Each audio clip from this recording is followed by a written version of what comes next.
Hey guys, कैसे हो आप लोग। स्वागत है आपका नीलेश क्लासेज यूट्यूब चैनल में। गाइज, आज की इस वीडियो में हम पढ़ेंगे जो क्लास 12 का सॉलिड स्टेट यानी ठोस अवस्था केमिस्ट्री के फर्स्ट लेसन का लेक्चर चल रहा था, उसका लेक्चर नंबर 16। जी हाँ गाइज, इससे पहले हमने 15 लेक्चर कवर कर रखा है।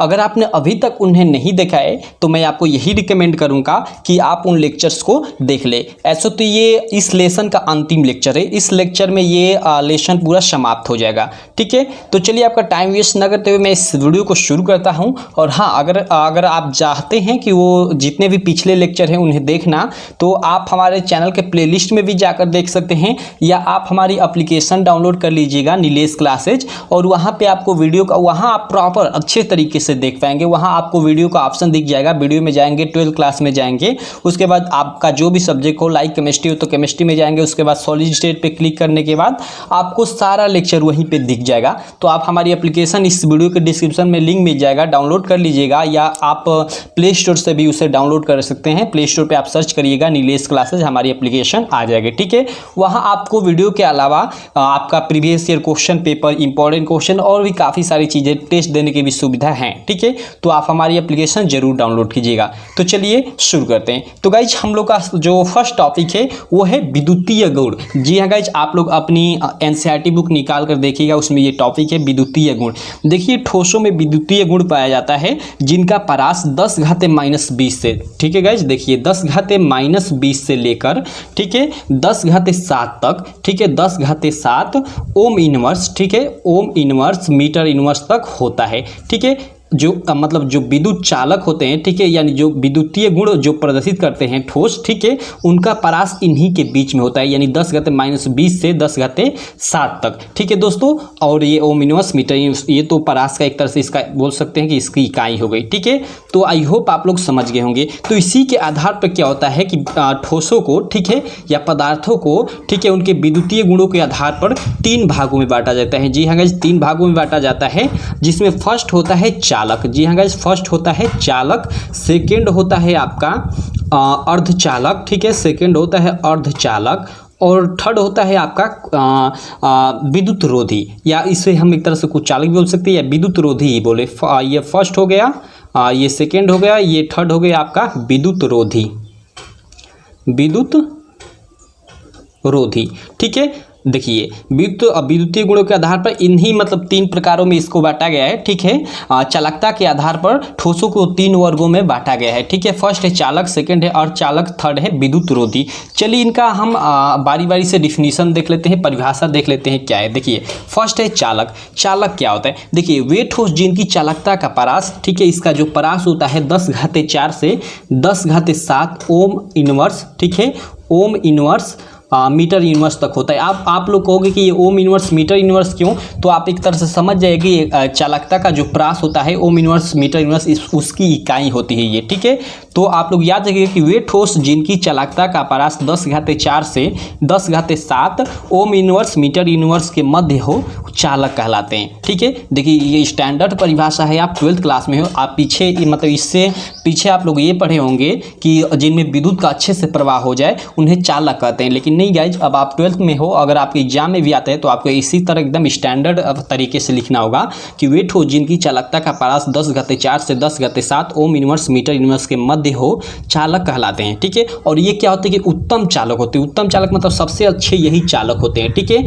आगे देखते हैं, और ये सभी धातुएं इसी के अंतर्गत आती हैं। ठीक है, सभी जितनी भी धातुएं हुई वो चालक के ही अंतर्गत आती हैं। ठीक है, तो आई होप आप लोग को इसकी डिफिनीशन क्लियर हो गई होगी कि वे ठोस जिनकी चालकता का परास 10⁻4 से 10⁻7 ओम इनवर्स मीटर इनवर्स के मध्य हो, चालक कहलाते हैं। ये उत्तम यानी सबसे अच्छे चालक होते हैं, और ये सभी जो सभी धातुएं होती हैं इसी के अंतर्गत आती है। ये आप लोग इसके डिफिनीशन की जगह लिख दोगे। ठीक है, तो चालक क्लियर हो गया। चलिए अब हम चलते हैं अर्धचालक पे कि अर्धचालक क्या होता है। ठीक है, देखिए अर्धचालक क्या होते हैं इसकी, देखिए केवल आपको परास याद रखना है कि इनका परास कितना होता है, सेम। अब अगर परास आपको याद है तो आप डिफिनीशन दे दोगे। ठीक है, तो अर्धचालक का जो परास होता है वो 10⁻⁻6 से, ठीक है, 10⁻6 से लेकर 10⁻4, ठीक है, ओम इनवर्स, ये आपको ओम इनवर्स तो हर जगह कहना है, मीटर इनवर्स तक होता है। आपको इसका परास ये हो गया, इसका परास ये हो गया, आपको यही परास याद रखना है, ठीक है। अब देखिए इसी के आधार पर इसकी आप डिफिनीशन दे सकते हैं, ठीक है। तो देखिए अर्धचालक क्या होता है, इसकी डिफिनीशन मैं बता रहा हूँ। देखिए वे ठोस जिनकी चालकता का परास 10⁻⁶ से 10⁴ ओम इनवर्स के मध्य हो अर्धचालक कहलाते हैं। सेम इसी के आधार पर अगर आपको ये याद है तो इसकी आप डिफिनीशन दे सकते हैं, ठीक है। तो आई होप अब आपको अर्धचालक का भी डिफिनीशन क्लियर हो गया होगा। चलिए अब हम विद्युत रोधी पढ़ लेते हैं। विद्युत रोधी क्या होता है, ठीक है। इसकी भी आप लोगों को चालकता का परास याद रखना पड़ेगा कि 10⁻⁻20 से 10⁻⁻10 तक, ठीक है, इसकी चालकता का परास, ठीक है, ओम इनवर्स मीटर इनवर्स तक होता है, ठीक है। तो देखिए विद्युत रोधी की क्या डिफिनीशन देंगे कि वे ठोस जिनकी चालकता का परास, ठीक है, बहुत कम 10⁻⁻20 से 10⁻⁻10 ओम इनवर्स मीटर इनवर्स के मध्य हो, वो क्या कहलाते हैं, वे विद्युत रोधी कहलाते हैं, ठीक है। तो आई होप आप लोगों को तीनों की डिफिनीशन क्लियर हो गई होगी। आप लोगों को केवल यही परास याद रखना है कि किसके किसके बीच होता है, उसके आधार पर आप इसकी डिफिनीशन लिख सकते हैं, ठीक है। तो आई होप आप लोग को इन तीनों का डिफिनीशन क्लियर हो गया होगा। आप इसको याद कर लीजिएगा, काफ़ी इंपॉर्टेंट है, आप लोग के एग्जाम में 1 या 2 नंबर में पूछ भी सकता है, ठीक है। चलिए अब हम आगे देखते हैं। देखिए अगला आप लोग के बुक में अगर आप लोग देखोगे तो धातुओं में विद्युत चालन है, मतलब धातुओं में विद्युत चालन कैसे होता है। तो देखिए इसमें कोई समझाने वाली चीज़ नहीं है, इसको आप पढ़ लीजिएगा, ठीक है। धातुओं में जो विद्युत चालन होता है वो मुक्त इलेक्ट्रॉनों के कारण होता है, ठीक है, और आयनों के कारण भी होता है। तो आप इसे पढ़ लीजिएगा, छोटा सा आप लोग को दिया होगा, ठीक है, आप इसको पढ़ लीजिएगा। उसके बाद आप लोग को टॉपिक एक और दिया है कि अर्धचालकों में विद्युत चालन। तो देखिए इसे भी आप पढ़ लीजिए, कोई इतना मतलब ये इंपॉर्टेंट नहीं, इससे क्वेश्चन भी आप लोग के एग्जाम में उतना नहीं बनता, ठीक है, एक छोटा सा टॉपिक है। ऐसे तो बोले ये फिजिक्स का टॉपिक है, जी हाँ गाइस, इसमें आप अर्धचालकों में विद्युत चालन अपना मतलब आप जो आपकी केमिस्ट्री की बुक है आप उसमें देखिएगा ये टॉपिक हुआ, और इसमें आप लोग पढ़ेंगे तो इसमें आपको मिलेगा कि पी प्रकार के अर्धचालक, एन प्रकार के अर्धचालक, पीएनपी आप लोग का एक ट्रांजिस्टर मिलेगा, एक एनपीएनपी ट्रांजिस्टर मिलेगा, ठीक है। तो ये सभी फिजिक्स का टॉपिक है, जी हाँ गाइस, आप जो फिजिक्स पढ़ते हैं, ठीक है, उसका लास्ट चैप्टर ही अर्धचालक नाम से, ठीक है। उसमें आप लोग पढ़ोगे कि पी प्रकार का अर्धचालक क्या होता है, एन प्रकार का अर्धचालक क्या होता है, पीएनपी ट्रांजिस्टर या एनपीएनपी ट्रांजिस्टर क्या होता है, इसकी फुल्ली आप लोग डिफिनीशन पढ़ोगे।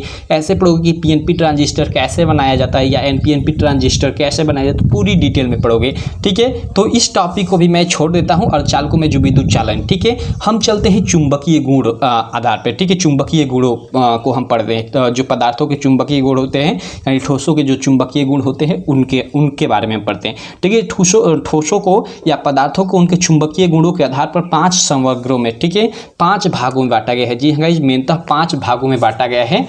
चलिए उनको ही हम बारी बारी से पढ़ते हैं। तो देखिए क्या होता है कि ठोसों में जो चुंबकीय गुण होता है, देखिए सभी पदार्थों के साथ कुछ चुंबकीय गुण क्या होता है कि संबंधित होते हैं, यानी कोई भी पदार्थ हो गया आप लोग देखिएगा, यानी जो चालक हो उसमें क्या होगा कि कुछ ना कुछ उसमें क्या होगा कि चुंबकीय गुण मतलब रहता है, ये नेचुरली, ठीक है। तो वही कह रहा है कि सभी पदार्थों के साथ कुछ चुंबकीय गुण संबंधित होते हैं, ठीक है। इन गुणों की उत्पत्ति इलेक्ट्रॉनों के कारण होती है, ठीक है। और उन चुंबकीय गुणों की उत्पत्ति कहाँ से होती है, क्योंकि उसमें इलेक्ट्रॉन होते हैं और इलेक्ट्रॉन इधर उधर गमन करते हैं, उसी कारण उसमें चुंबकीय गुण उत्पन्न होता है, ठीक है। तो आई होप आप लोग समझ गए होंगे कि इन गुणों की उत्पत्ति इलेक्ट्रॉनों के कारण होती है, ठीक है।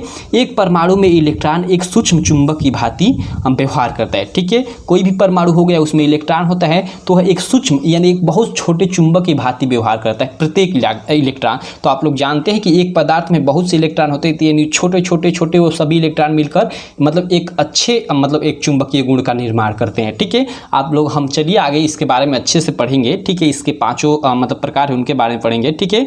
तो आई होप आप लोग समझ गए होंगे, ठीक है। और उसका चुंबकीय गुण 2 प्रकार की गतियों से उत्पन्न होता है, ठीक है दोस्तों।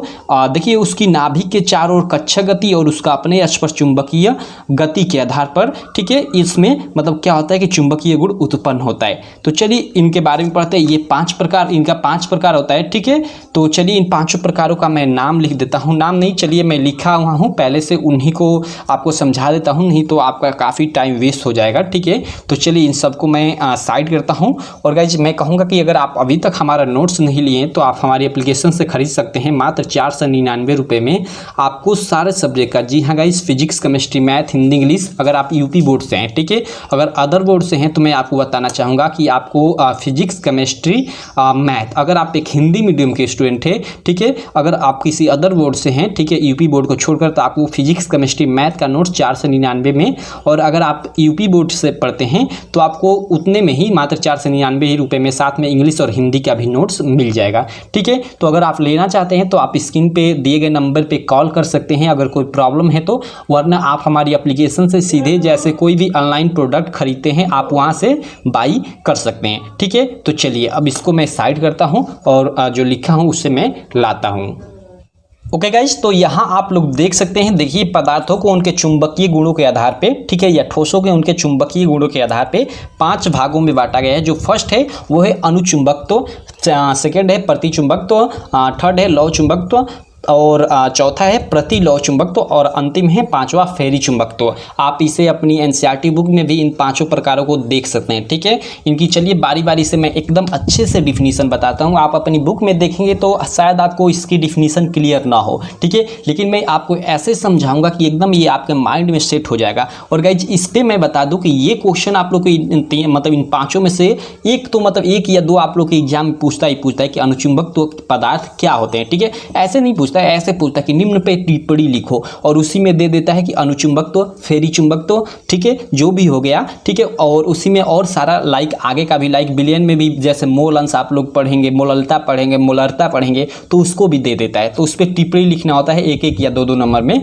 पूछता है। ठीक है, तो चलिए हम सबसे पहला जो है अनुचुंबकत्व उसे पढ़ते हैं कि अनुचुंबकत्व पदार्थ क्या होते हैं। देखिए पहले इसकी डिफिनीशन देखिए, उसके बाद उदाहरण के माध्यम से मैं आपको एकदम अच्छे से समझा दूंगा कि आपके दिमाग में एकदम ये बैठ जाए। देखिए, वे पदार्थ जो चुंबकीय क्षेत्र की ओर दुर्बल रूप से आकर्षित होते हैं अनुचुंबकत्व पदार्थ कहलाते हैं। यानी वे पदार्थ जो चुंबकीय क्षेत्र की ओर, ठीक है, आप लोग देख सकते हैं, वे पदार्थ जो चुंबकीय क्षेत्र की ओर दुर्बल रूप से आकर्षित होते हैं अनुचुंबकत्व पदार्थ कहलाते हैं। यानी लाइक मान लीजिए यह कोई चुंबक है, ठीक है, यह मान लीजिए यह काला है तो यह कोई चुंबक है, काली ये जो पेन है ये चुंबक है, और मान लीजिए यह जो नीली पेन ये कोई पदार्थ है। तो अगर इसके हम क्षेत्र में लाए, मतलब इसके क्षेत्र में लाएं तो ये मतलब बहुत मतलब दुर्बल रूप से, मतलब बहुत कम रूप से इधर आकर्षित, मतलब आपको बहुत यहाँ इसके पास लाए तो थोड़ा सा मतलब बहुत नॉर्मल महसूस हो कि ये अपने तरफ खींच रहा है। ठीक है, तो वही करें कि दुर्बल रूप से, ठीक है, आकर्षित करना। ठीक है, तो वे पदार्थ जो चुंबकीय क्षेत्र की ओर दुर्बल रूप से आकर्षित होते हैं अनुचुंबकत्व पदार्थ कहलाते हैं। ठीक है,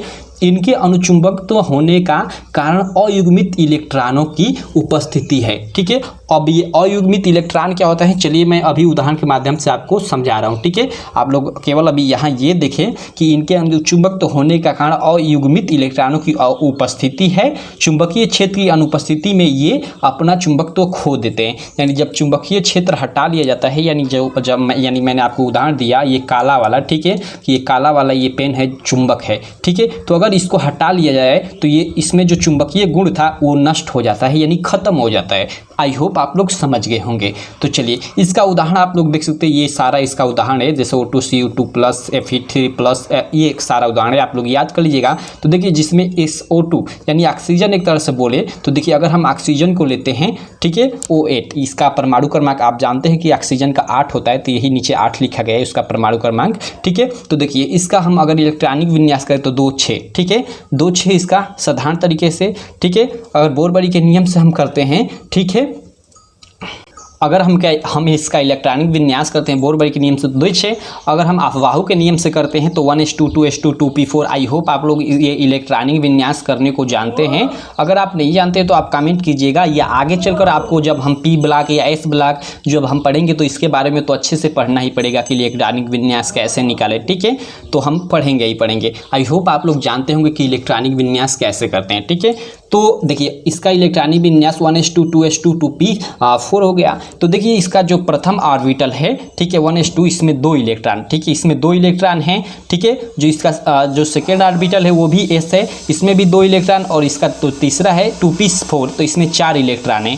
ठीक है, तो देखिए इसमें 4 इलेक्ट्रॉन है, तो इलेक्ट्रॉनों को हम कैसे भरते हैं आप ये पढ़े होंगे, ये नियम इसका देखिए, आई होप आप लोगों ने 11वीं कक्षा में, ठीक है, हुंड का नियम पढ़ा होगा। हुंड के नियम के अनुसार इसमें इलेक्ट्रॉन भरे जाते हैं। अगर आपने अभी तक हुंड का नियम के बारे में आई होप आप लोग जानते ही जानते होंगे, क्योंकि 11th की केमिस्ट्री में शायद फर्स्ट की सेकेंड ही लेसन में हुंड का नियम आपको पढ़ने को मिलेगा। ठीक है, तो अगर आप पढ़े होंगे, अगर नहीं पढ़े हैं तो आप एक बार मतलब पढ़ लीजिएगा, काफ़ी अच्छा नियम है। ठीक है, तो हुंड के नियम के अनुसार इसमें इलेक्ट्रॉन भरे जाते हैं। तो देखिए यहाँ पे आप लोग देख सकते हैं कि यहाँ पे ये तो दो मतलब फुल हैं। ठीक है, यहाँ पे आप लोग देख सकते हैं ये मतलब फर्स्ट खाना इसमें फुल है, यानी 2 हैं, यहाँ भी 2, मतलब यहाँ मतलब एक खाने में आप हुंड के नियम के अनुसार पढ़ेंगे कि एक खाने में कम से कम 2 इलेक्ट्रॉन, सॉरी कम से कम नहीं, अधिक से अधिक 2 इलेक्ट्रॉन रह सकते, 2 से अधिक नहीं होंगे। तो देखिए यहाँ भरा हुआ है, यहाँ भी भरा हुआ है, लेकिन यहाँ ये खाली है। खाली होने का मतलब कि अयुग्मित उसे बोलते हैं। खाली हो गया इसको हम बोलते हैं अयुग्मित, अगर भरा हुआ है तो उसको युग्मित। ठीक है, तो यहाँ अयुग्मित हो गया,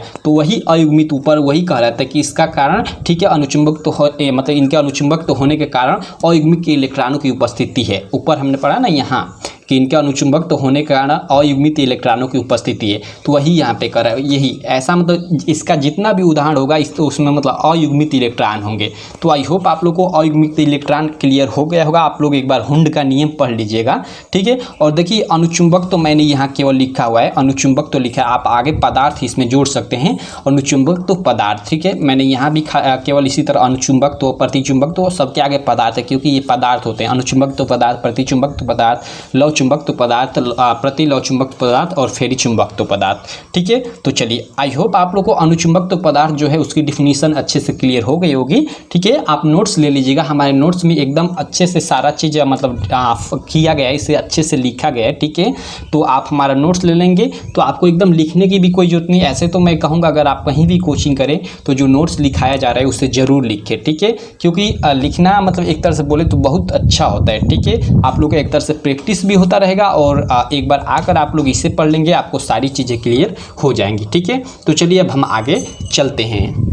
ओके गाइज, तो आप यहाँ देख सकते हैं सेकंड हम पढ़ते हैं प्रतिचुंबक तो पदार्थ कि प्रतिचुंबक तो पदार्थ क्या होते हैं। तो देखिए इसकी डिफिनीशन, वे पदार्थ जो चुंबकीय क्षेत्र से प्रतिकर्षित होते हैं, प्रतिकर्षित यानी दूर हटते हैं। ठीक है, इससे पहले हमने जो पढ़ा वो क्या होता है कि आकर्षित होता है, लेकिन ये क्या होता है, प्रतिकर्षित होता है। तो आप लोग ध्यान दीजिए, प्रतिकर्षित और आकर्षित में अंतर है। प्रतिकर्षित मतलब दूर हटना और आकर्षित मतलब आना, उसी की तरफ आना। ठीक है, तो आई होप आप लोग समझ रहे होंगे। ठीक है, तो ये वे पदार्थ जो चुंबकीय क्षेत्र से प्रतिकर्षित होते हैं दुर्बल रूप से, वो भी क्वेश्चन में मैंने दुर्बल रूप से लिख दिया है, यानी आप ये भी लिख सकते हैं वे पदार्थ जो चुंबकीय क्षेत्र से दुर्बल रूप से प्रतिकर्षित होते हैं प्रतिचुंबक तो पदार्थ कहलाते हैं। हमने अनुचुंबक तो में पढ़ा था कि मतलब वो आकर्षित होता है, लेकिन इसमें क्या होता है कि प्रतिकर्षित होता है। ठीक है दोस्तों, तो आई होप आप लोग समझ गए होंगे इन दोनों में अंतर। देखिए यहाँ मैं आपको अच्छे से समझा रहा हूँ। देखिए मान लीजिए कोई चुंबकीय पदार्थ है, अगर इसके पास कोई हम मतलब अगला कोई मतलब अदर कोई भी हो गया पदार्थ लाते हैं इसके पास, तो देखिए क्या होता है कि प्रतिचुंबक तो पदार्थ में यहाँ मान लीजिए हमने ला दिया, तो हमें ये लगेगा कि ये हमें थोड़ा थोड़ा मतलब दुर्बल रूप से अपने से दूर इसको मतलब इस पदार्थ पे जो मतलब बल लगा रहा है और किधर साइड में, इस साइड में मतलब दूर भगाने की कोशिश कर रहा है, प्रतिकर्षित करने की कोशिश कर रहा है, किसमें, प्रतिचुंबक तो पदार्थ में। लेकिन वहीं हम लोगों ने जो पहला पढ़ा अनुचुंबक, तो उसमें क्या होता है कि अपनी तरफ खींचने का मतलब दुर्बल रूप से मतलब बहुत कम बल लगाता है अपनी तरफ खींचने का। ठीक है, तो यही दोनों में अंतर है। तो प्रतिचुंबक तो पदार्थ वे पदार्थ जो चुंबकीय क्षेत्र से प्रतिकर्षित होते हैं और वो भी कैसे, दुर्बल रूप से। ठीक है, प्रतिचुंबक तो पदार्थ कहलाते हैं। देखिए दुर्बल रूप से कहने का मतलब बहुत कम मतलब बल लगता है मतलब इसको भगाने के लिए, ठीक है, प्रतिकर्षित करने के लिए। ठीक है, प्रतिचुंबक तो पदार्थ कहलाते हैं। इनके प्रतिचुंबक तो का कारण क्या है कि युग्मित इलेक्ट्रॉनों की उपस्थिति है। उसमें क्या था कि उनका अनुचुंबक तो होने का कारण क्या था, अयुग्मित इलेक्ट्रॉन। ठीक है, हमने पिछला जो फर्स्ट देखा अनुचुंबक, तो उसमें क्या था कि उस अनुचुंबक तो पदार्थ होने का कारण अयुग्मित इलेक्ट्रॉन थे। लेकिन इसका क्या है कि प्रतिचुंबक तो पदार्थ होने का कारण इसका क्या है कि युग्मित इलेक्ट्रॉन है, यानी युग्मित यानी इसमें जो हमने आपको पीछे दिखाया जो खाने थे पूर्ण रूप से भरे होंगे। ठीक है, तो चलिए आगे हम देखते हैं। ठीक है, वे पदार्थ जो चुंबकीय क्षेत्र से प्रतिकर्षित होते हैं वो भी कैसे, दुर्बल रूप से। कोष्ठ में आप लोग लिख दीजिएगा प्रतिचुंबकत्व पदार्थ कहलाते हैं। इनके प्रतिचुंबकत्व का कारण युग्मित इलेक्ट्रॉनों की उपस्थिति है। इनका चुंबकीय आघूर्ण एक दूसरे को निरस्त कर देते हैं, इतना लिख दीजिएगा। और जैसे में इसका उदाहरण हो जाएगा NaCl-H2O6 देखिए इसमें क्या होगा कि इसमें जो भी पदार्थ होंगे इसमें क्या होगा कि इसमें फुल जो खाने हैं वो भरे रहते हैं, ठीक है। देखिए ये चित्र बनाने की आपको कोई ज़रूरत नहीं है, ठीक है। मैंने केवल मतलब उदाहरण तौर पे आपको चित्र समझाने के लिए बना दी। केवल आपको जैसे में लिख देना है NaCl-H2O, और पिछले में भी हमने मतलब चित्र बनाया है, ठीक है। आपको चित्र बनाने की कोई ज़रूरत नहीं है, ठीक है। आपको केवल जैसे में जो भी इसका उदाहरण है लिख देना है, ठीक है। मैंने आपको अच्छे से समझाने के लिए इसको बनाया हुआ है। तो चलिए अब हम आगे चलते हैं। अगला देखते हैं हम लौह चुंबकत्व पदार्थ कि लौह चुंबकत्व पदार्थ क्या होते हैं। देखिए ये काफ़ी इंपॉर्टेंट है। देखिए लौह चुंबकत्व पदार्थ, ठीक है, इसको पढ़ना भी थोड़ा मतलब कठिन है, लेकिन चलिए मैं आपको अच्छे से इसको समझा देता हूँ, ठीक है।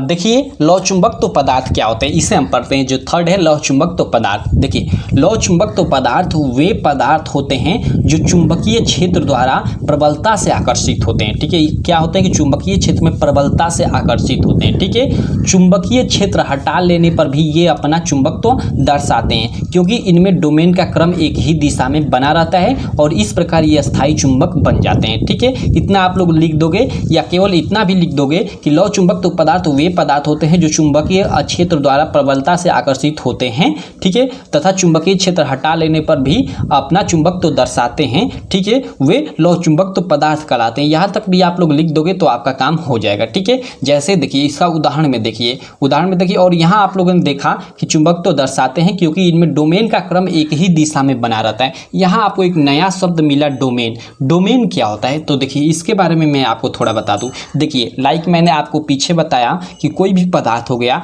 उसमें जो चुंबकीय गुण होता है वो कहाँ से आता है, इलेक्ट्रॉन के कारण, ठीक है। क्योंकि प्रत्येक इलेक्ट्रॉन इधर उधर गति करता है, ठीक है। इलेक्ट्रॉन जो होता है इधर उधर गति करता है, ठीक है। तो उसमें क्या होता है कि चुंबकीय गुण होता है, ठीक है। और अगर मान लीजिए एक इलेक्ट्रॉन में कुछ चुंबकीय गुण, दूसरे में कुछ, एक पदार्थ हो गया तो उसमें बहुत सारे इलेक्ट्रॉन होंगे और सारे इलेक्ट्रॉन में कुछ न कुछ चुंबकीय गुण रहेगा। तो अगर वो भी मतलब सारे चुंबकीय गुण सारे इलेक्ट्रॉनों को देखा जाए, ठीक है, तो उसमें कुछ न कुछ चुंबकीय गुण है। अगर सारे इलेक्ट्रॉनों को एक साथ मिला लिया जाए तो एक मतलब बहुत बड़ा चुंबकीय गुण बन जाएगा। यानी छोटे मतलब सभी इलेक्ट्रॉनों में कुछ न कुछ हैं थोड़े थोड़े चुंबकीय गुण, अगर सबको एक साथ ले लिया जाए तो मतलब एक बड़ा मतलब चुंबकीय गुण बन जाएगा। तो वही क्या होता है कि एक तरह से समझ लीजिए कि वही डोमेन होता है, ठीक है। तो इसमें जो मतलब चुंबकीय गुण क्योंकि इनमें जो डोमेन का क्रम होता है एक ही दिशा, मतलब वही जो चुंबकीय गुण होता है एक ही दिशा में लगता है, ठीक है। वही कहने का मतलब है। तो यही इसकी डिफिनेशन आप लोग दे दोगे कि लौह चुंबकत्व पदार्थ वे पदार्थ होते हैं जो चुंबकीय क्षेत्र द्वारा प्रबलता से आकर्षित होते हैं। चुंबकीय क्षेत्र हटा लेने पर भी अपना चुंबकत्व दर्शाते हैं, लौह चुंबकत्व पदार्थ कहलाते हैं। और इसके आगे ये लिख दीजिए क्योंकि इनमें डोमेन का क्रम एक ही दिशा में होता है, या इसे आप नहीं भी लिख सकते हैं तो आपका काम हो जाएगा। और जैसे मैं आप FeCO लिख दीजिएगा, ठीक है। और ये उदाहरण ये ऐसा देने का कोई जरूरत नहीं है, मैंने केवल आपको उदाहरण तौर पर आपको समझाने के लिए इसे बनाया है कि मान लीजिए हम मतलब कोई भी पदार्थ हैं तो उनका ये देखिए डोमेन एक ही दिशा में होता है। यहाँ ऊपर की तरफ दर्शाया गया है, डोमेन का क्रम एक ही दिशा में है, ठीक है, ऊपर की तरफ है। आगे आप लोग देखोगे डोमेन का किसी में नीचे की तरफ भी है, ऊपर की तरफ है, आगे हम पढ़ेंगे, ठीक है। तो ये हम लोग का थर्ड टाइप हो गया लौह चुंबकत्व। और आई होप आप लोग को एकदम अच्छे से क्लियर भी हो गया कि लौह चुंबकत्व पदार्थ क्या होते हैं। देखिए थोड़ा बैकग्राउंड म्यूजिक का प्रॉब्लम हो सकता है क्योंकि अभी मैं घर पे हूँ, तो कोई दिक्कत नहीं है, आप मैनेज कर लीजिएगा। तो चलिए अब हम आगे चलते हैं, जो इसका चौथा टाइप है उसे हम पढ़ते हैं, ठीक है। आई होप आप लोग को लौह चुंबकत्व पदार्थ अच्छे से क्लियर हो गया होगा। आप हमारा नोट्स ले लीजिएगा, ठीक है, उसमें सारी चीज़ें अच्छे से लिखी गई हैं, ठीक है। नोट्स ले लेंगे, आपको कोई प्रॉब्लम नहीं होगी। मात्र 499 रुपये में सारे सब्जेक्ट के आपको नोट्स मिल जाएंगे, एकदम बेस्ट क्वालिटी में लिखे हुए, हमारा हैंड रिटेन, ठीक है। तो चलिए अब हम आगे चलते हैं। उससे आप हमारी एप्लीकेशन नीलेश क्लासेस से ले सकते हैं, या आपको कोई भी डाउट है तो आप नीलेश क्लासेस एप्लीकेशन डाउनलोड कर लीजिएगा, वहीं पे मेरा नंबर भी मिल जाएगा। आप अगर कोई भी डाउट हो तो आप हमें कॉल कर पूछ भी सकते हैं। तो चलिए जो इसका चौथा टाइप है उसे हम पढ़ते हैं। ओके गाइज, तो चलिए जो इसका अगला प्रकार है उसे हम देखते हैं। जो अगला इसका जो हमने पढ़ा था, इसका अगला प्रकार है प्रतिलोह चुंबकत्व पदार्थ, ठीक है दोस्तों। क्या है प्रतिलोह चुंबकत्व पदार्थ, ठीक है। देखिए ये प्रतिलोह चुंबकत्व पदार्थ क्या होता है। देखिए प्रतिलोह चुंबकत्व पदार्थ वे पदार्थ होते हैं जिनकी डोमेन संरचना, ठीक है, डोमेन संरचना, डोमेन क्या होता है मैंने आपको बता दिया, ठीक है। डोमेन संरचना लौह चुंबकत्व पदार्थ के समान होती है, ठीक है। डोमेन संरचना जो होती है इसकी लौह चुंबकत्व जो हमने हमने इसका जो पिछला पढ़ा, ठीक है, पिछला प्रकार सेम उसी के समान होते हैं डोमेन संरचना, परंतु इनके डोमेन एक दूसरे के विपरीत होते हैं और वो भी एक समान रूप से, ठीक है, अभिविन्यासित होते हैं। अभिविन्यासित मतलब वही एक समान रूप से क्या होता है कि पड़े होते हैं, ठीक है, एक समान रूप से अभिविन्यासित होते हैं और इस प्रकार एक दूसरे के चुंबकीय आघूर्ण को निरस्त कर देते हैं, ठीक है। अब देखिए क्या होता है, देखिए हमने पिछले इसका जो पिछला था, ठीक है, लौ चुंबक, तो